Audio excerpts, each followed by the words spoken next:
Красносольск.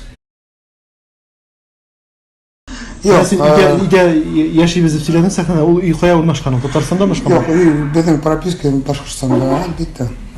Башкортстанда, bizim анда Гафури, Башкортстанда Гафури каласы бар.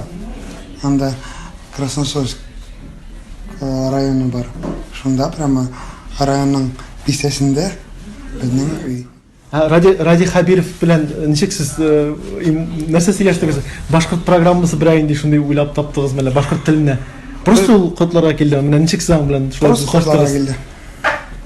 котларга келди. Башкорт программасы, башкорт телен үстерүдән инде әйтмә идеялар уйламадыгыз мәле? Без ул минем үземнең йөрәгемдә лә бар ул. Ради Хабиров белән шул турыда сөйләшүләр булдымы инде? Буасак. Булачак? Аны кем белһен? Рәхмәт бик зур. Аны күп белергә кирәкми.